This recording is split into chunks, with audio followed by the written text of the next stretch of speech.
Chester, on the 1st of December, will be going to the polls to elect a new Member of Parliament following the resignation of the incumbent Labour MP. Our forecast, the Britain Predicts forecast, suggests the Labour Party will win between 55 to 65% of the vote, and the Conservatives will be relegated to a very dismal second place.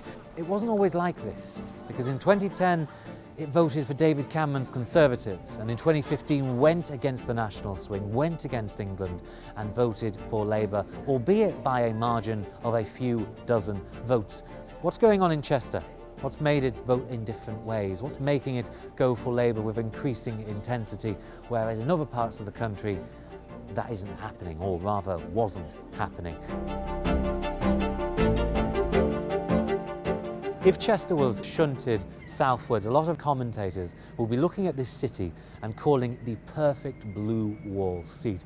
And yet, the coverage of the race, the media attention on the seat, seems to be pretty nil, because it's already Labour, and it seems to be going to vote Labour with an increasing majority. And yet, I get the impression the way Labour fights here could be the way Labour fights nationally. This could be the blueprint for the way Labour wins nationwide. The primary challenges by most forecasts is that it will be between the Conservatives and Labour.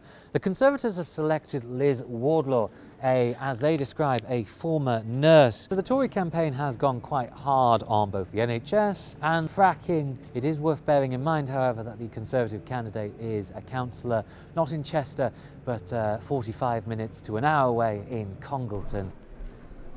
Now, the Labour candidate, Sam Dixon, has been a councillor for this very ward, what I'm standing in right now. Sam's campaign has been predominantly based on things of local successes she claims that she achieved while she was a councillor and leader of Cheshire West and Chester Council here in the city. The Labour Party here are confident of victory. The Conservatives don't seem to really be around the seat as much as they used to be. Many neighbourhoods, many communities that once voted Conservative, say 10, 15 years ago, are now having substantial Labour majorities in the council elections that were held in 2019. Chester isn't what it used to be, although it still has the Rose, it still has the cathedral, it still has the Roman walls, and yet its political loyalties have shifted markedly indeed. Why? Chester went Tory in 2010 under David Cameron, and in 2015 it went against the grain for Chester, in Chester for Labour. Why? You were there. Why?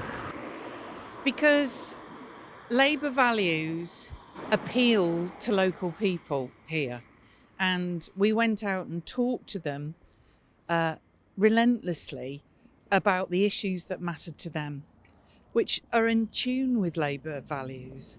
So that, as well as our campaigning, which is targeted and focused and powerful. So messaging and activity working together means that we are actually speaking to people in a really effective way, which means that they trust us and they will go to the ballot box and put their cross next to our names. It's a lot of hard work. It's not an accident. Can I count on your support on Thursday, do you think? I should think so. That would be wonderful. I haven't had time to digest everything yet, but yes. Thank you. Hopefully. Nice to meet you. Good to meet you. Right. Thanks for your support. People are talking to me on the doorstep all the time about their worries to do with the cost of living crisis. And I think they feel that the blame for that lies squarely at the Conservatives' door. And I don't see any response to that, either here or nationally. I've had people telling me that they're not going to vote at all, people who voted Conservative all their lives. I think I'm done with all parties, really. So, All right. Yeah. Well, how about the person then?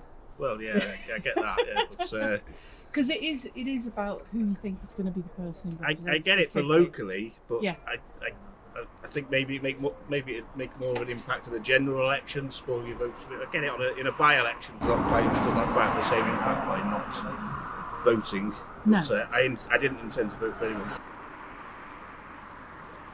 If you walk around the city, you'll find a lot of Labour boards, a lot of Labour posters. You'll find a lot of people saying they are sure of Labour, though not exactly enthusiastic for Labour. You won't find that many Conservatives, however. You'll find a lot of people saying they are against Labour, who were former Conservatives, but not many people saying they are out and out backers of the Conservatives. This sort of seat voted for David Cameron's Tories in 2010.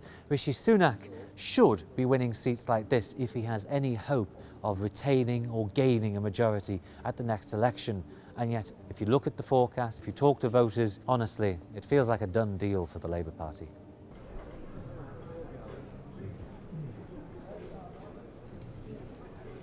Will you be voting on the 1st I will, December? yes. Do you know which way?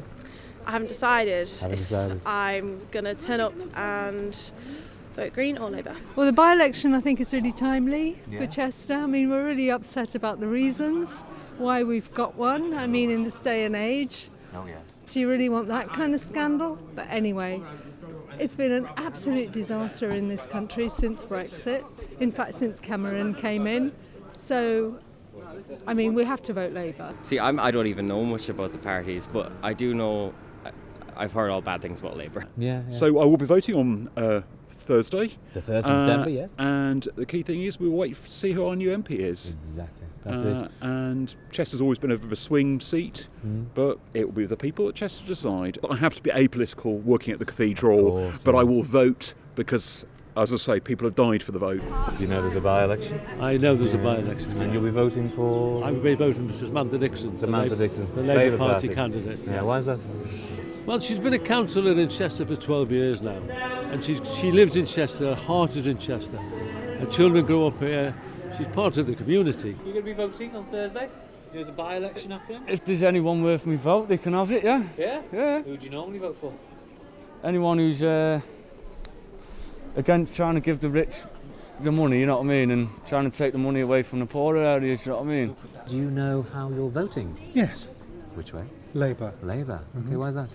Well, I'm a Labour Party member for a start, so be a little bit disloyal. Yeah. But I think overall, Chester's always been a bit of a swing seat, and I'm not overly happy with the way the government's handled the past 5 or so years.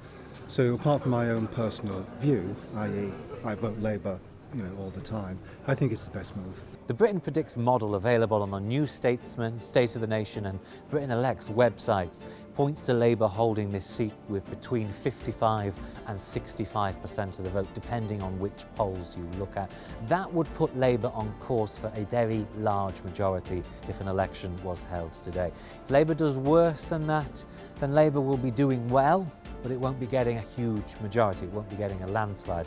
If Labour does better than that, there's a quite clear sign that a lot of Conservative voters have either moved wholesale to Labour or are staying at home with increasing, intensifying and perhaps even long-lasting apathy.